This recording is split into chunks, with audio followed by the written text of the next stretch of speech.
नमस्कार दोस्तों, स्वागत है आप सबका बौद्ध राइस एकेडमी में। 22 ऑफ मई 2022 है आज, एंड डेली के करंट अफेयर्स में main source Assam Tribune and different other national dailies को हम लोग यहाँ पर फोकस करने वाले हैं, जिसका पीडीएफ का लिंक डिस्क्रिप्शन में लगा दिया जाएगा। आप वहाँ से डायरेक्टली डाउनलोड भी कर सकते हैं। If you at all want to take admissions in Bodh Rai's, then any time you can contact these numbers, या फिर also you can visit our website www.bodhraiacademy.in। And regarding the successful candidates जिन्होंने mains clear किया है, अगर आप हमारा mock interview session जो कि एब्सोल्युटली फ्री ऑफ कॉस्ट चल रहा है, तो if you at all want to join it, then it has already been started from yesterday. You can register your seats as soon as possible because the seats are absolutely limited, right? चलिए सबसे पहले यहाँ पे Assam Tribune से देख लेते हैं। अगर आप एडिटोरियल पेज खोल लीजिएगा तो वहाँ पर एक बहुत बड़ा आर्टिकल था रिगार्डिंग सस्टेनेबल डेवलपमेंट। तो वहाँ पे क्या क्या चीज़ें लिखी हुई हैं आसाम के बारे में, वैसे तो एज सच ज़्यादा डिस्क्रिप्टिव चीज़ें तो नहीं है, क्योंकि बेसिक चीज़ें वही सब डील की गई है दैट एक्चुअली में सस्टेनेबल डेवलपमेंट होता क्या है, राइट? आसाम क्या कर रही है और क्या ओवरऑल आसाम का रैंक है ओवरऑल अगर इंडिया के डिफरेंट स्टेट्स के कंपैरिजन अगर आसाम को हम लोग देखें तो, राइट ना। सस्टेनेबल डेवलपमेंट होता क्या है? देखो, अगर आपने जनरल जो डेफिनेशन आपने पढ़ा होगा दैट ये वह उस टाइप का जनरल, मैं मतलब बच्चों वाले लैंग्वेज में बता रहा हूँ, ठीक है? देखो, कोई भी देश अगर आगे कैसे बढ़ेगी, ऑफ कोर्स डेवलपमेंट चाहिए ही उस देश में, राइट? तो इंडिया भी डेवलप कर रही है, पाकिस्तान भी डेवलप कर रहा है, बांग्लादेश भी डेवलप कर रहा है, सब कोई कंट्री डेवलप कर रहा है, राइट? बट डेवलपमेंट के चलते ऐसा तो नहीं ना दैट हम सारे पेड़ पौधे को काट के उड़ा दें, ऐसा तो पॉसिबल नहीं है, क्योंकि वो अनसस्टेनेबल हो गया ना। सवाल होता है सस्टेनेबल डेवलपमेंट क्या होगा भाई? देखो, सस्टेनेबल डेवलपमेंट वो टाइप ऑफ ऐसा डेवलपमेंट होता है जिसमें आप डेवलप तो कर रहे हो, अपने इकोनॉमी की आपकी ग्रोथ तो कर रही है, आपके देश में इंफ्रास्ट्रक्चर्स तो बढ़ रहे हैं, बट साथ ही साथ यू मेक श्योर दैट आप जो नेचुरल रिसोर्सेज का यूटिलाइजेशन कर रहे हो वो प्रूडेंट मैनर में कर रहे हो। Prudent manner in the sense, जैसे फॉर एग्जांपल अगर आप कोई जैसे कोयला का एक्सट्रैक्शन कर रहे हो या फिर कोई भी नेचुरल रिसोर्सेज का एक्सट्रैक्शन कर रहे हो, है ना, अंधाधुंध मैनर में एक्सट्रैक्शन नहीं कर रहे हो। आपको दिमाग में ये ज़रूर है दैट हाँ, आने वाला भी जनरेशन है, उनको भी तो इसका लाभ हमें देना पड़ेगा ना, समझ रहे हो? तो यही चीज बोला गया दैट सस्टेनेबल डेवलपमेंट उस टाइप ऑफ डेवलपमेंट होता है जहां पर आप प्रेजेंट जनरेशंस की नीड तो सेटिस्फाई कर ही रहे हो, बट साथ ही साथ आप कॉम्प्रोमाइज नहीं कर रहे हो फ्यूचर जनरेशंस की नीड को, राइट? जिससे फ्यूचर जनरेशंस भी वो आके उसका फ़ायदा उठा सके, राइट? तो वही चीज़, इसके दो मेन जो फीचर्स होते हैं वो ये होता है that fairness across generations by generations जो है हम लोग मेक श्योर करते हैं दैट जो भी नेचुरल रिसोर्सेज का इस्तेमाल किया जाए वो प्रूडेंट मैनर में हो सके, और फेयरनेस विद इन जनरेशंस, मतलब विद इन जनरेशन। जैसे अभी भी है ना, ऐसा नहीं दैट सिर्फ दिल्ली के लोग ज़्यादा रिसोर्सेज का इस्तेमाल कर रहे हैं, नहीं, वो प्रूडेंट मैनर में सब लोग सब स्टेट्स में डिस्ट्रीब्यूट किया जाएगा। उत्तर प्रदेश, बिहार, राइट, गुजरात, केरल, तमिलनाडु, सब जगह प्रॉपरली डिस्ट्रीब्यूट किया जाएगा, राइट? तो इंटर जनरेशनल और इंट्रा जनरेशनल इक्विटी को कंसर्न किया जाता है under the sustainable growth. GS3 inclusive growth वाले इस टॉपिक से आप इस को डायरेक्टली रिलेट कर सकते हो। वैसे अगर सस्टेनेबल डेवलपमेंट ग्रोथ ये टर्म आया कहाँ से? देखो, पहले 1980 में इसको ये टर्म को पब्लिक किया गया था in the world conservation strategy. किसके द्वारा कंडक्ट किया गया था? ये international union for conservation of nature and natural resources के द्वारा। बट लेटर 7 साल बाद 1987 में United Nations world commission on environment and development का जो स्टडी आया था ना, उसमें इसको प्रॉपरली पॉपुलराइज किया गया इस वर्ड को, और उस रिपोर्ट को हम लोग ब्रंटलैंड रिपोर्ट भी कहते हैं। तो बहुत समय इस टाइप के क्वेश्चंस भी आए हुए हैं, right? So make sure that इस टाइप की चीज़ें आप अपने नोट्स कॉपी में लिख लो। अच्छा, सस्टेनेबल डेवलपमेंट की अगर बात करें तो वो 5 पिलर के ऊपर डिपेंड करता है, जिसको हम लोग 5 P's भी बोलते हैं। वो 5 P's क्या है? एक है प्लानेट, पीपल, प्रॉस्पेरिटी, पार्टनरशिप और पीस, राइट? तो इस टाइप के अगर कैची वर्ड्स लिखोगे तो क्या होता है ना दैट GS के आंसर्स में वैल्यू एडिशन काफ़ी ज़्यादा होता है। एनीवेज, इस आर्टिकल में चीज़ें दी हुई थी दैट असम गवर्नमेंट कर क्या रही है और ओवरऑल असम का रैंकिंग इंडिया में ओवरऑल डिफरेंट स्टेट्स के कंपैरिजन क्या था, राइट। तो उन चीज़ों को हम लोग अभी यहाँ पर डिस्कस करते हैं। तो सवाल पहले होता है दैट आसाम गवर्नमेंट के द्वारा क्या इनिशिएटिव्स लिए गए हैं जिससे सस्टेनेबल डेवलपमेंट ग्रोथ को हम लोग अचीव कर सके। तो देखो आसाम गवर्नमेंट ने जो है ना लॉन्च किया है आसाम इनिशिएटिव 2013। ये कब लॉन्च किया गया था? सन 2016 को, राइट। और इसी के लिए एक डॉक्यूमेंट भी पब्लिश किया गया था जिसका नाम था Assam 2030 our dream our commitment, है ना। तो उसमें बहुत कुछ ऐसी चीज़ें लिखी हुई थी जैसे जिसमें से पार्टिसिपेटरी प्रोसेसेस को ज़्यादा से ज़्यादा इन्हांस किया जाएगा, जिससे क्या सस्टेनेबल डेवलपमेंट के हर एक गोल्स को प्रॉपरली अचीव किया जा सके, राइट। इनफैक्ट 2016-17 में बजट भी इंट्रोड्यूस किया गया था on lines of achieving sustainable development growth. Now status की अगर बात करें तो क्या है भाई अभी प्रेजेंट स्टेटस? देखो प्रेजेंटली स्टेटस अगर देखोगे, कोई भी अगर हम लोग गोल सेटअप करते हैं ना, तो नो डाउट जैसे आज हम लोग गोल सेटअप किए, ठीक है, 2030 को ये हमें अचीव करना है, ठीक है, तो अनडाउटेडली 2030 तक तो अचीव करेंगे ही, बट साथ ही साथ इंटरिम गोल्स भी कुछ कुछ होती हैं दैट एक जैसे 2024 तक हम लोग ये अचीव करना है, 2028 तक हमें ये अचीव करना है, उसके बाद अगर ये अचीव कर लिया तो it will be easier for us to achieve the 2030 वाला goal in the stipulated time period, right. तो जो मिडिल वाले गोल्स होते हैं ना, इनको हम लोग इंटरिम गोल्स कहते हैं, इंटरिम टारगेट्स कहते हैं। वैसे ही आसाम गवर्नमेंट ने भी सेटअप किया था, बट अभी तक अगर देख लीजिएगा ना, बहुत सारे ऐसे एरिनाज हैं जहां पर इंटरिम टारगेट ही रीच आउट नहीं हुआ है, राइट। तो ये फाइनल टारगेट को रीच आउट करना ये तो दूर की बात है। इनफैक्ट एसडीजी इंडिया इंडेक्स 2018 में आसाम को प्लेस किया गया था in the bottom 3rd rank of country. In fact 2021 का भी जो रिजल्ट है ना एसडीजी इंडिया इंडेक्स में, उसमें भी आसाम को मतलब असम वर्स्ट परफॉर्मिंग स्टेट्स के कैटेगराइजेशन में ही रिकॉर्डेड किया गया है, ठीक है। तो ये एक आर्टिकल था, एक पर्सपेक्टिव था जो क्या बताना था। तो जस्ट मेक श्योर दैट हाँ, just keep these all things in the back of your mind that yes Assam is not doing that better, right, in achievement of this sustainable development goal, right. चलो next दोस्तों, एक नया species मिला है snake का मेघालय से। इस स्पीशीज का नाम है, ये नाम देखो साइंटिफिक नाम है बेसिकली थ्रीमेरेसुरुस माई, ठीक है। एनीवेज बट इसको लोकल नाम बोला जाता है इसको मायाज विट पाइपर, ठीक है। नाउ ये सिर्फ और सिर्फ मेघालय में ही नहीं बल्कि मिजोरम में भी यह पाया गया है। द हिंदू का ये क्लियरली न्यूज़ है, देख लीजिएगा, ठीक है। नेक्स्ट इंडियन एक्सप्रेस से यह लिया गया है रिगार्डिंग मोजाम्बिक। नाउ मोजाम्बिक आपको अगर पता होना चाहिए अफ्रीका, ईस्ट अफ्रीकन कंट्री है, राइट। ये है मादागास्कर, बीच में मोजाम्बिक चैनल है और ये वाला है मोजाम्बिक, ठीक है। मोजाम्बिक ऊपर में देखो इससे कौन कौन कंट्रीज सटा हुआ है, देखो ऊपर में तंजानिया है, मालावी है, ज़ैम्बिया, जिम्बाब्वे, राइट, स्वाजीलैंड यहाँ पे क्लियरली आपको दिख भी रहा है।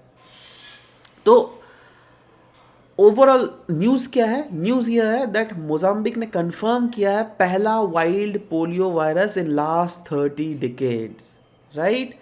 अच्छा सवाल होता है दैट इससे पहले लास्ट में कब रिकॉर्ड किया गया था? तो 1992 में। जी हाँ दोस्तों, पहला सर्च के मतलब it is the countries first search case since 1992 के बाद जो है पहला ऐसा केस है जो कि यहाँ पे रिकॉर्ड किया गया है। और साउथ अफ्रीका में अगर ओवरऑल देख लीजिएगा, ये दूसरा ऐसा देखो second imported case of wild polio virus in south Africa this year. तो सवाल होता है पहला वाला केस कहाँ पर दिखा था भाई? इसके एडजॉइनिंग कंट्री मालावी में ही दिखा था, ठीक है। तो ये आपको दिमाग में रहना चाहिए। एज ऑफ टुडे अगर देख लीजिएगा वाइल्ड पोलियो वायरस कहाँ पर एंडेमिक है, सिर्फ 2 ऐसे कंट्रीज है, एक हमारा नेबरिंग पाकिस्तान, दूसरा भी हमारा नेबरिंग ही है अफगानिस्तान। बट अगर आप मैप देखिएगा तो वहाँ पे जैसे गूगल मैप में वैसे तो दिखाता है दैट ये वाला पोर्शन ऐसा कश्मीर दिखता है ना, but this some certain part of Kashmir is under the illegal occupation of Pakistan, right.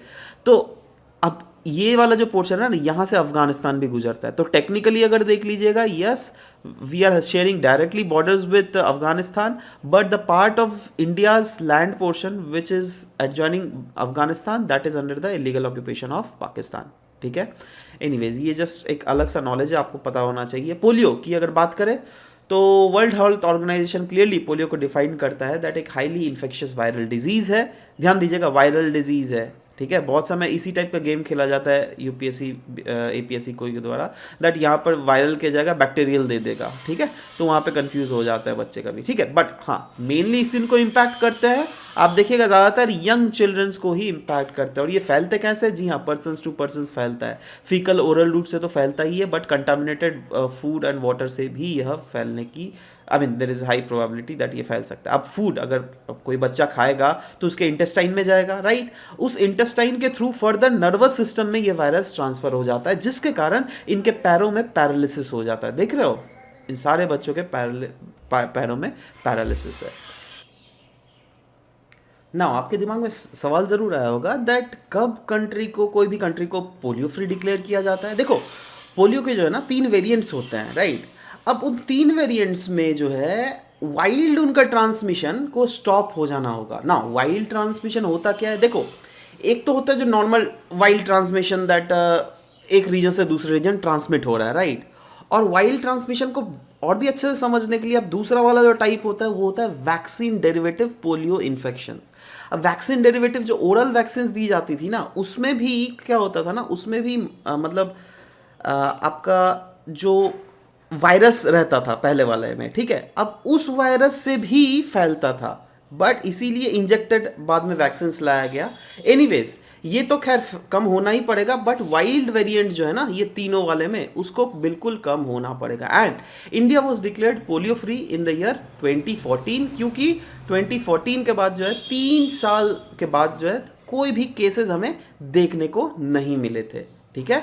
और ये सफल हुआ था ऑफ कोर्स हमारा पल्स पोलियो कैंपेन के कारण। और पल्स पोलियो कैंपेन जो है बहुत ही ज़्यादा एक्सटेंसिवली अमिताभ बच्चन जी के द्वारा चलाया गया था। याद करो, 2 बूंद जिंदगी के, है ना, वही वाला। नेक्स्ट दोस्तों, ये न्यूज़ लिया गया है regarding global report on assistive technology, GREAT। ना क्या है ये असिस्टिव टेक्नोलॉजीज? होते क्या है? आपको पता है देश में बहुत सारे दिव्यांग लोग होते हैं, ठीक है, जो कोई चल नहीं पाते हैं, कोई सुन नहीं पाते हैं, कोई देख नहीं पाते हैं, राइट?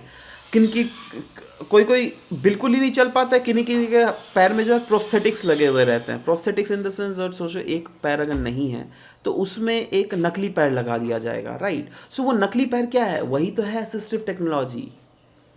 समझ लो बात।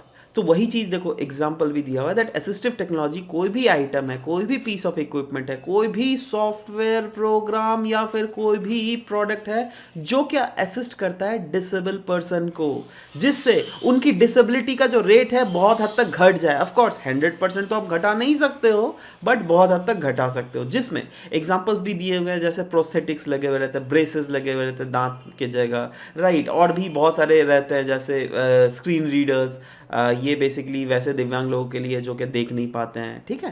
तो डिफरेंट टेक्नोलॉजीज होते हैं बेसिकली, तो उन जनरल को असिस्टिव टेक्नोलॉजीज कहते हैं। और ऐसा एक पहला ग्लोबल रिपोर्ट निकाला गया है ऑन असिस्टिव टेक्नोलॉजी, जिसका पूरा नाम ही दिया है GREAT, that is global report on assistive technology. किसके द्वारा निकाला गया भाई? World Health Organization and UNICEF के द्वारा मिलकर निकाला गया है। नाउ इस रिपोर्ट में कुछ ऐसे फाइंडिंग्स है जो कि आप बहुत ही ज़्यादा इंपॉर्टेंट आपके लिए हो सकता है अगर इसके रिलेटेड मेंस में कुछ क्वेश्चंस आ जाए तो। जैसे सबसे पहला पॉइंट यहाँ पर बोला जा रहा है दैट 2.5 बिलियन इंडिविजुअल्स जो है ना, दे रिक्वायर 1 या फिर मोर असिस्टिव आइटम्स। मतलब the level of disability is quite more throughout the world, right? A billion peoples are denied access। और मेनली पता है डिनाइड कहाँ पर एक्सेस होता है? ऑफ कोर्स उन्हीं कंट्रीज के पास ना होगा जिनके पास खुद का खाने के लिए ज़्यादा पैसे नहीं होंगे, राइट? जो क्या ये डेवलप्ड कंट्रीज में आते होंगे? नहीं यार, कॉमन सेंस लगाओ, अंडर डेवलप या फिर डेवलपिंग कंट्रीज में ही, लो मिडिल इनकम कंट्रीज में आते हैं ये बेसिकली, ठीक है। अब इंडिया की जहाँ तक बात करें तो इंडिया इस सेक्टर में बहुत ज़्यादा काम कर रही है, ठीक है। Now the number of persons in need of assistive devices are predicted to be around 3.5 billion. जी हाँ, 2050 तक ये इतना ज़्यादा होना जाने वाला है। पता है क्यों? क्योंकि अगर आप एज पिरामिड आपको पता है क्या होता है? एज पिरामिड के हिसाब से अगर आप देख लीजिएगा तो टेक्निकली सोचो, आज अगर ऐसा एज पिरामिड है दैट इज़ अगर 0 to 15 ईयर्स के लोग ज़्यादा है, या फिर 0 to 14 ईयर्स, 15 ईयर्स से 59 ईयर्स, और ये 60 ईयर्स अबव, ठीक है। तो सोचो ये प्रोपोर्शन अगर अभी ज़्यादा है तो आने वाले 10-20 साल में ये तो ऊपर जाएगा ना जी ग्राफ, ठीक है। तो नीचे वाला क्या? तो ये कॉमन सा बात है दैट ये वाला प्रोपोर्शन जो है इधर आ जाएगा, ठीक है। मतलब नंबर ऑफ एजेड पीपल यहाँ सिमिलरली यहाँ पर भी होगा दैट ये जल वाली पॉपुलेशन जो है ये ऊपर में चली जाएगी, राइट। मतलब नंबर ऑफ एजेड पीपल बढ़ेगी। तो वही चीज़ एक्चुअली में बोला जा रहा है। जी हाँ, आने वाले समय में एजिंग पॉपुलेशन बढ़ रहा है। एजिंग पॉपुलेशन के बढ़ने के साथ साथ जो है वैसे लोग which is in this range और जो कि अभी दिव्यांग लोग हैं तो उनका स्विच इधर हो जाएगा ना जी, है। तो वही चीज़ बोला गया, इनका नंबर ऑफ इंसिडेंस जो होगा डिसेबिलिटी का आने वाले समय में बहुत ही ज़्यादा होने वाला है, ठीक है। And in case of cognition, communication and self care there are significant shortage of services. जी हाँ, बहुत मतलब ऐसे देखो ये सब जो बहुत सारे ऐसे सर्विसेज हैं जो कि lower and middle income countries में बहुत ज़्यादा शॉर्टेज है, पहली बात। दूसरी बात ये है दैट क्वालिफाइड पर्सनल्स की बहुत ज़्यादा कमी है जो क्या इन असिस्टिव टेक्नोलॉजीज़ को और भी ज़्यादा बढ़ावा दे सके, इसमें R&Ds और भी कर सके। बट साथ ही साथ इसमें कुछ कुछ ऐसे भी की रिकमेंडेशंस दिए गए थे जो कि आपको जानना चाहिए, जैसे इम्प्रूव हमें एक्सेस करना पड़ेगा to education, health and social care system to all these people who require them. Ensure करना पड़ेगा अवेलेबल हो ये सारे असिस्टिव प्रोडक्ट्स का, अवेलेबिलिटी तो हो ही बट साथ ही साथ अफोर्डेबिलिटी भी हो। ऐसा बात नहीं भाई दैट आपके पास आपको उस कोई पर्टिकुलर आइटम की ज़रूरत है बट वो आपके पॉकेट से बहुत ज़्यादा पैसे उसके मांगा जा रहा है, ठीक है। अगर आपका पास पैसे से फॉर एग्जांपल 10,000 रुपये और उसके अगर 50,000 रुपये मांगे जा रहे हैं आपसे तो क्या आप दे पाओगे? नहीं होगा पॉसिबल आपके लिए, right.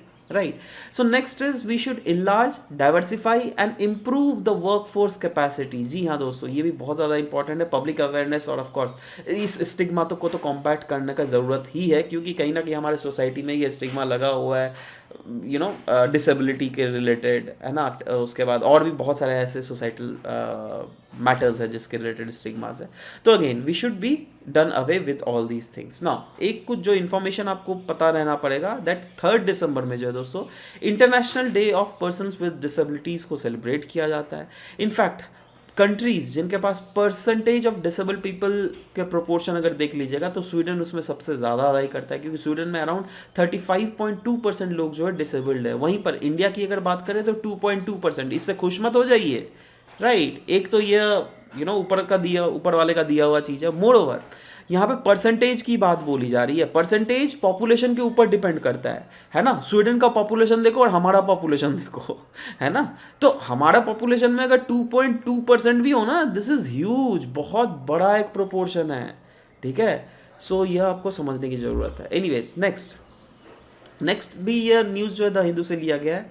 GS2 governance related issues से आप इसको रिलेट कर सकते हैं। नाउ क्या टॉपिक है हम लोग बात करेंगे वर्ल्ड गवर्नेंस इंडिकेटर्स के बारे में, WGI, world governance indicators. Now एक मिनिस्ट्री ऑफ फाइनेंस के द्वारा एक प्रेजेंटेशन दिया गया था जिसमें बोला गया है दैट जो इंडिया को काउंटर करने के लिए जो नैरेटिव्स चल रही है दुनिया भर में वो बहुत ज़्यादा चल रही है और वर्ल्ड गवर्नेंस इंडिकेटर भी जो इनपुट्स लिए गए ना वो भी काफ़ी ज़्यादा आर्बिट्रेरी है। नाउ सवाल ऐसा क्या हो गया दैट सरकार को प्रेजेंटेशन में इस वर्ल्ड गवर्नेंस इंडिकेटर्स के बारे में बोलना पड़ा? यह है क्या भाई वर्ल्ड गवर्नेंस इंडिकेटर? देखो यह एक डॉक्यूमेंट है जिसको रिलीज किया जाता है बाई वर्ल्ड बैंक। अब वर्ल्ड बैंक तो एक बहुत ही ज़्यादा अथॉरिटेटिव इंस्टीट्यूट है, राइट। तो सवाल होता है वर्ल्ड बैंक करती क्या है इसमें? वर्ल्ड बैंक 215 कंट्रीज को गवर्नेंस के बेसिस पे रैंक करती है, ठीक है। और ध्यान दीजिएगा 6 डायमेंशंस को कंसीडर करके रैंक किया जाता है। वो 6 डायमेंशंस है क्या? Voice and accountability, political stability and absence of violence, government effectiveness, regular quality, rule of law और कंट्रोल ऑफ करप्शन। इन 6 सेक्टर में बेसिकली इन 6 डायमेंशंस में अगर बात बोला जाए तो बेसिकली वर्ल्ड गवर्नेंस इंडिकेटर्स को लाया जाता है। अब इतना ज़्यादा इंपॉर्टेंट हो गया क्या वर्ल्ड बैंक का यह रिपोर्ट? देखो इसलिए भी इतना ज़्यादा इंपॉर्टेंट हुआ ना क्योंकि सोवरेन क्रेडिट रेटिंग्स जो होती है ना मूडीज ले लो, राइट, और भी बहुत सारे क्रेडिट रेटिंग्स एजेंसीज हैं, तो वो भी जो है ना इस वर्ल्ड गवर्नेंस इंडिकेटर्स के पैरामीटर्स को कंसीडर करती है कोई भी देश को रेटिंग देने के लिए। अब आपको तो पता ही है, अगर हमें अच्छा रेटिंग मिला तब तो ज़्यादा इन्वेस्टमेंट हमारे देश में आएगी, बट अगर इस वर्ल्ड गवर्नेंस इंडिकेटर के रिपोर्ट के कारण अगर हमारा रेटिंग सोचो नीचे चला गया, तब तो इन्वेस्टमेंट भी कम आएगी ना जी फ्यूचर में, in spite of the fact that हमारे देश में काफ़ी ज़्यादा स्टेबल गवर्नमेंट है। समझ रहे हो बात? इसीलिए भी काफ़ी ज़्यादा इंपॉर्टेंट है ये। नाउ सवाल होता है दैट इन जनरल गवर्नेंस किसको कहते हैं? देखो गवर्नेंस क्या है ना, it consist of traditions and institutions जिसके द्वारा कोई भी देश को ऑथराइज किया जाता है। Authority in the sense that various process जो होते हैं, स्ट्रक्चरल प्रोसेस, जैसे गवर्नमेंट को सेलेक्ट करना, मॉनिटर करना, रिप्लेस करना, उसके बाद ये कैसे किया जाता है? ऑफ कोर्स एक गवर्नेंस स्ट्रक्चर के थ्रू ही किया जाता है, ठीक है। Capacity of government to effectively formulate and implement sound policies, जी हाँ, जिससे कोई भी रीजन का गवर्नमेंट जो है प्रॉपरली इम्प्लीमेंट करे इफेक्टिव पॉलिसीज, जिससे ग्राउंड लेवल में। तो ऑफ कोर्स कैसे करेगा? With the help of the it's governance structure only, right. यही नहीं, respect of citizens and the state for institutions that govern economic and social India. चलो ठीक है, बेसिक चीज़ है ना। सवाल होता है मेन कंसर्न्स क्या है इंडियन गवर्नमेंट के लिए? देखो मेन कंसर्न यही है दैट ये जो वर्ल्ड गवर्नेंस इंडिकेटर्स से फर्दर जो रिपोर्ट लिया जाता है ना, पता है ये भी रिपोर्ट्स को कलेक्ट करती है। कहाँ कहाँ से? टाइनी पोल्स, छोटे मोटे जो पोल्स कंडक्ट किए जाते हैं वेस्टर्न प्रेसेस में, उनसे, एनजीओज के द्वारा जो कुछ भी सर्वे किए जाते हैं। बट अब खुद सोचो ना, एनजीओज के द्वारा सर्वे किया जाना, इन छोटे मोटे कुछ भी पोल किए, क्या ये अथॉरिटेटिव है? क्या इंडियन गवर्नमेंट इसको अथॉरिटेटिव मानेगी? नहीं, राइट। अनटिल अनलेस कोई भी बड़ा इंस्टीट्यूशन दैट इज अपने से, वर्ल्ड बैंक अगर करती है, अपने से अगर आईएमएफ अगर कुछ रिपोर्ट लाता है तो वो अलग बात हो गया, राइट। बट इस टाइप के अगर रिपोर्ट आएंगे तो खैर हम लोग बिल्कुल नहीं उसको मानेंगे। क्यों? क्योंकि उसमें कोई इंडियन स्पेशलिस्ट भी तो इंक्लूडेड नहीं है ना जी। अगर कोई इंडियन स्पेशलिस्ट भी होता तो भी चलो मान लेते, बट इससे इंडिया को बहुत ज़्यादा नुकसान इसलिए भी लॉन्ग रन में, क्योंकि हमारी सोवरेन रेटिंग जो है वो डाउनग्रेड कर दी जा रही है। इनफैक्ट अगर इंडिया का स्कोर देखिए in the latest report, world governance indicator report, तो आपको पता चलेगा दैट इंडिया का जो रिपोर्ट है score, it is much below the BBB median on all the 6 indicators. जो भी हम लोगों ने इन 6 इंडिकेटर्स की बात की, इसमें बिलो द एवरेज हम लोग काम कर रहा है, मतलब ऐसा इस रिपोर्ट में बेसिकली बोला गया है, ठीक है। WGI score below BBB median would suggest that India falls below the middle when the scores of countries are arranged in descending order. चलो ठीक है, मेन जो चीज़ है वो आपको समझ में आ गया दैट हाँ what is all about this world governance indicators, किन के द्वारा, किस इंस्टीट्यूशंस के द्वारा इसको निकाला जाता है, यह मेन ध्यान रखिए, और किस मुद्दे पर निकाला जाता है, ठीक है। बाई चांस अगर एक इस टाइप का होलिस्टिक कभी भी आपको एसेज लिखने में भी आता होगा दैट इंडिया में कभी कभी जैसे इन्वेस्टमेंट रिलेटेड क्वेश्चंस आ गया, राइट, तो उसमें भी आप इस पॉइंट को एज अ फोल्डर पॉइंट इस्तेमाल कर सकते हो दैट कुछ रिपोर्ट जैसे वर्ल्ड बैंक के द्वारा निकाला जाता है वर्ल्ड गवर्नेंस इंडिकेटर्स, उसमें भी अनअथॉरिटेटिव इंस्टीट्यूशंस के द्वारा, क्योंकि वो लोग डेटा को कलेक्ट करती है जिसमें कोई भी इंडियन स्पेशलिस्ट नहीं होते हैं, इसलिए भी Indian government should not give light to those kind of datas. तो इस टाइप से चीज़ आप लिख सकते हो। नेक्स्ट, इंडियन टुडे से लिया गया यह news article, it talks about NASA's Voyager mission.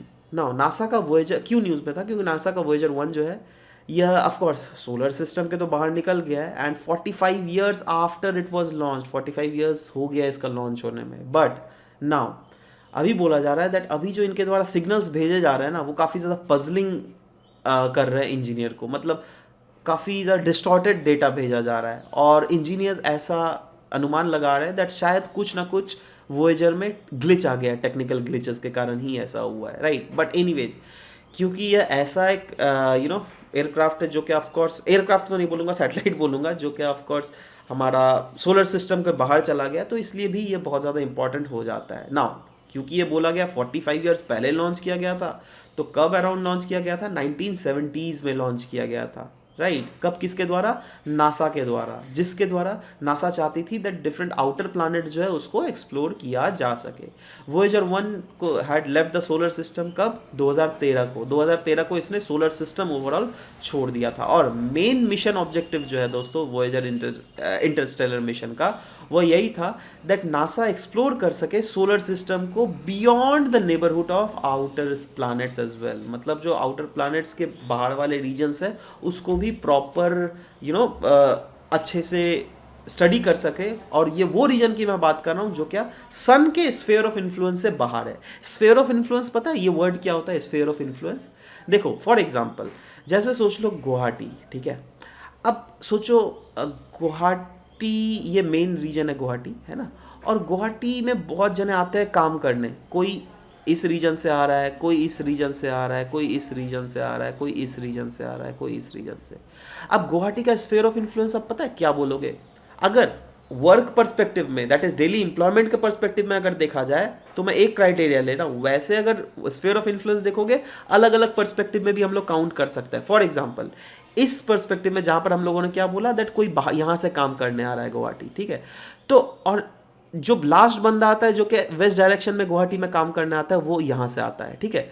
तो यहाँ से यहाँ से यहाँ से यहाँ से यहाँ से यहाँ से यहाँ से यहाँ से, ठीक है। सोचो ये जो पॉइंट्स मैंने बनाया ना ये लास्ट पॉइंट्स है जहाँ पर से गुवाहाटी में लोग काम करने जाते हैं, ठीक है। सो गुवाहाटी का sphere of influence when it comes to daily employment, right, तो वह इतना बड़ा होगा। समझ गए बात? ठीक है। वहीं पर अगर मैं बोलूँ दैट गुवाहाटी का sphere of influence in if we take health care as a facility, है ना, दैट इज कितने लोग बाहर से हेल्थ केयर को ये करने के लिए गुवाहाटी जाते हैं तब, लेकिन इसका स्फीयर ऑफ इन्फ्लुएंस ज़्यादा होगा। लेकिन ठीक है तब शायद बहुत दूर से भी लोग हेल्थ को ठीक करवाने के लिए शायद गुवाहाटी जाते होंगे, राइट। तो हेल्थ केयर पर्सपेक्टिव में लेकिन गुवाहाटी का स्फीयर ऑफ इन्फ्लुएंस बहुत ज़्यादा हो जाएगा। समझ लो बात? तो वैसे ही यहाँ पे बोला गया सन के स्फीयर ऑफ इन्फ्लुएंस, तो यूजुअली सन का स्फीयर ऑफ इन्फ्लुएंस जो है ये हमारे सोलर सिस्टम तक ही लिमिटेड है, ठीक है। तो सोलर सिस्टम के बाहर अगर कोई स्पेसक्राफ्ट या फिर क्या मैं बार बार स्पेसक्राफ्ट यूज़ कर रहा हूँ, सैटेलाइट अगर बाहर चले जाए तो उसको हम लोग इसके अंडर कैटेगराइजेशन में रखेंगे, ठीक है। सो वोएजर भी जो है it is also out of the sphere sun से स्फीयर ऑफ इन्फ्लुएंस, ठीक है। Voyager spacecraft are the third and fourth human spacecraft to fly beyond all planets in our solar system. जी हाँ, वोएजर 1 वोएजर 2, तो ये जो है ना ऐसे स्पेसक्राफ्ट है जो कि तीसरे नंबर और चौथे नंबर ह्यूमन का द्वारा सेंड किया हुआ स्पेसक्राफ्ट है जिसने सोलर सिस्टम के बाहर गए हैं। इससे पहले क्या कोई गए हुए हैं? जी हाँ, एब्सोल्युटली। उनका नाम क्या था? पायोनियर 10 और पायोनियर 11, ठीक है। ये वोएजर से भी पहले they have crossed the gravitational attraction of sun, right. But Voyager 1 जो है ये 17 फरवरी 1998 को इसने पास ऑन किया था पायोनियर 10 को, ठीक है। ध्यान देना, पायोनियर 10 को भी ये बाहर चला गया and Voyager 1 has become one of the most distant human made object जो कि अभी हमें स्पेस में देखने को मिल रहा है, ठीक है। अकॉम्प्लिशमेंट्स अगर वोएजर्स की ओवरऑल देख रहे हैं वोएजर सीरीज की, तो वोएजर 2 एकमात्र ऐसा प्रोब है जिसने नेपच्यून और यूरेनस को स्टडी किया हुआ है जैसे वो गुजर रहा था ना। अब देखो क्या होता है ना, जैसे ये सन है, ठीक है, तो सन के इर्द गिर्द बहुत सारे ऑर्बिट्स है जिसके उस ऑर्बिट के अलोंग जो है बहुत सारे प्लैनेट्स घूमते रहते हैं, ठीक है। अब सोचो यहाँ पर है मर्क्यूरी, ठीक है। तो मर्क्यूरी, अर्थ, मार्स, जुपिटर, सब इतने सारे बेसिकली प्लैनेट्स है ना। तो अब जरूरी तो नहीं है ना दैट सारे प्लैनेट्स एक ही डायरेक्शन में होंगे सन के, नहीं, राइट। कोई यहाँ पर है तो कोई वाला प्लैनेट यहाँ पर है, कोई वाला प्लैनेट यहाँ पर है, ठीक है। तो अब जब वोएजर गुजरता रहा था ना, तो वोएजर गुजरते समय उसने नेपट्यून और यूरेनस के ऊपर से ही फ्लाई बाई किया था, मतलब बाजू से।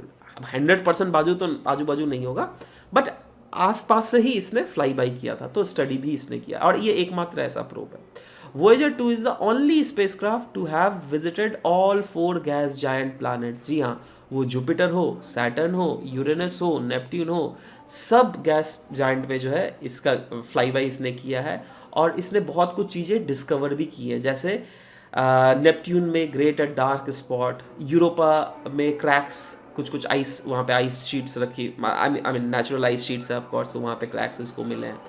हर जो बाहर के प्लैनेट्स है, वो जुपिटर ले लो, सैटर्न ले लो, तो हर एक प्लैनेट्स में जो है ना रिंग है, लेकिन सारा रिंग हमें दिखता नहीं है, हमें तो सैटर्न वाला दिखता है क्लियरली, राइट। बट अगर आप फ्लाई बाई कीजिएगा तो आपको वहां पर प्रॉपरली रिंग भी दिखा था, और उसको डिकोड किया गया है वोएजर 2 के द्वारा। नेक्स्ट दोस्तों यहाँ पे न्यूज आ जाता है वर्ल्ड मेट्रोलॉजी डे के related. Now world metrology day की अगर बात करें तो 20 मई को यह सेलिब्रेट किया गया था। वैसे ये डे ऑब्जर्व किया जाता है anniversary of signing of the famous metric convention. कब? 1875 में पेरिस में।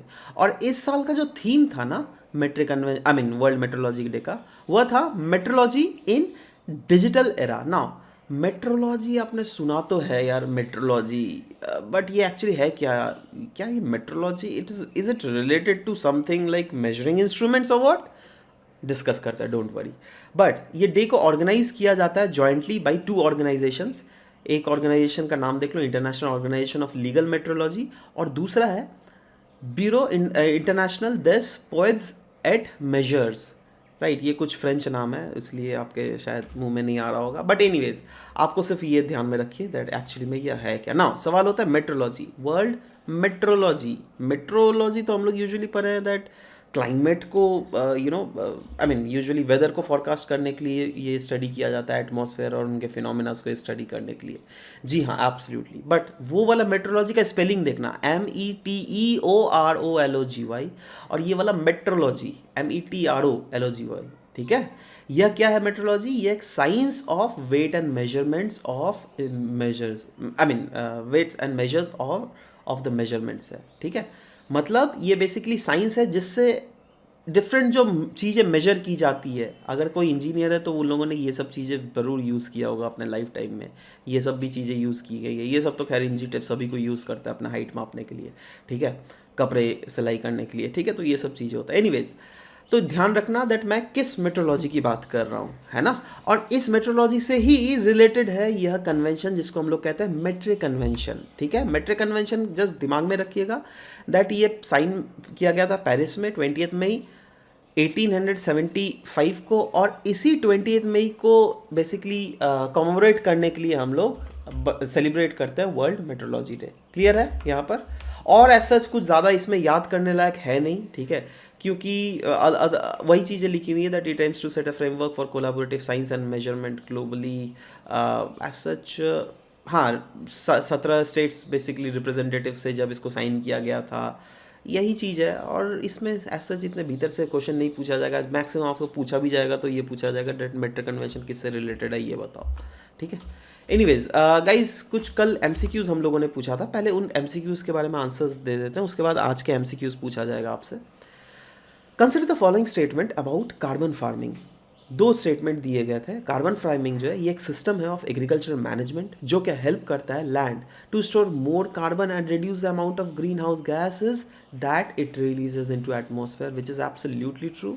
दूसरा है it also facilitates bold new agriculture practices model, जिसके द्वारा फाइट किया जा सकता है क्लाइमेट चेंज, जॉब क्रिएट किया जा सकता है, और ऑफ कोर्स फार्म्स को भी सेव किया जा सकता है जो क्या अदरवाइज अनप्रॉफिटेबल हो सकते थे। जी हाँ, एब्सोल्युटली। क्यों? क्योंकि इसमें हम लोगों ने टॉपिक में डिस्कस ही किया था दैट मिट्टी में जो कार्बन का अमाउंट जो कंटेंट वो ऑटोमेटिकली ज़्यादा हो जाता है, ठीक है। तो एनीवेज दोनों स्टेटमेंट बिल्कुल यहाँ पर सही है, तो इसलिए करेक्ट भी आपको पूछा गया, तो C both will be the correct answer.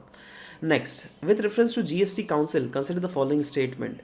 पहला स्टेटमेंट था GST council recommendations have a persuasive value and were not binding on the centre but binding on the state government. नहीं, ये हम लोगों ने कल के आर्टिकल में डिस्कस किया था दैट ये सेंट्रल स्टेट गवर्नमेंट के ऊपर भी बाइंडिंग नहीं होता, ठीक है। और दूसरा है parliament and the state legislature have equal simultaneous and unique powers to make laws on GST under article 246A, which is again very true, but the very first option is absolutely wrong, ठीक है। क्योंकि article 246A के under state as well as centre दोनों को power है, मतलब they need not abide by GST council, whatever the GST council says. GST council जो बोलता है ना, वो क्लियरली लिखा हुआ है 246A के अंडर दैट उनका जो व्यक्ति मतलब जो भी बोलता है वो रिकमेंडरी इन नेचर होता है, right. That is not mandatory in nature as such, right. तो एनीवेज सेकंड ऑप्शन तो बिल्कुल यहाँ पे सही है, तो क्योंकि करेक्ट ऑप्शन आपसे पूछा गया तो इसलिए B will be the correct answer है. Which among the following falls under the Chardham sites in Hindus? Kamakhya, Tirupati Balaji, Puri, Akshardham. Of course Puri was the answer. Puri के साथ साथ मैंने आपको और भी क्वेश्चन पूछा था दैट और कौन कौन से रीजन हैं जिसमें कुछ कुछ लोगों ने सही आंसर दिया था. नरगिस जी ने भी दिया था, ये खैर दिख नहीं रहा है रीड मोड में, ऑफ कोर्स दिया था. उपासना जी ने भी सही आंसर दिया था. प्रियंका जी ने भी सही आंसर दिया था. पुलिन, निवेदिता. चलो ये तो नॉर्मल सीबीसी जो है आप लोगों ने सबने सही आंसर दिया था. एनीवेज चलो आज के अब क्वेश्चंस देख लेते हैं, ठीक है. सबसे पहला यहाँ पे आज का क्वेश्चन है regarding grade, that is global report on assistive technology. इसके रेफरेंस में कुछ कुछ स्टेटमेंट्स दिए गए हैं, 2 स्टेटमेंट दिए गए in fact. It is the first global report on assistive technology released by World Health Organization and UNICEF. आपको बताना ये सही है क्या नहीं. दूसरा है more than billion people are denied access to assistive technologies particularly in low and middle income countries. आपको बताना है दैट इनमें से कौन सा स्टेटमेंट करेक्ट है. 1 only, 2 only, both 1 and 2, neither 1 nor 2. Next, world bank WGI provide a ranking of countries based on which among the following dimensions of the governance. 6 dimensions हम लोगों ने वहाँ पर डिस्कस किए. आपको बताना है दैट इन 6 डायमेंशंस में से क्या 6 के 6 डायमेंशंस ही सही है या फिर इनमें से कुछ कुछ ही सही है, ठीक है. वो वैसे ऑप्शंस भी आपको बनाए गए 1 2 3, 2 3 4, 4 5 6 या फिर ऑल ऑफ द अबव. आपको बताना है इनमें से कौन कौन से सही है, राइट. तो अगेन नीचे कमेंट सेक्शन में लिखिएगा ज़रूर. Next is consider the following statement. India was declared polio free in January 2014. दूसरा स्टेटमेंट है recently few East African countries have confirmed first wild polio virus case in the past 3 decades. Which among the following above statement is or correct? 1 only, 2 only, both 1 and 2, neither 1 nor 2. नीचे again comment section में ज़रूर लिखिएगा. I will be waiting for to watch your answers what you have written. Anyways this was all about the discussions for today class guys. Will be meeting in next session. Till then bye bye, take care and thank you for listening to the whole video. Thank you very much.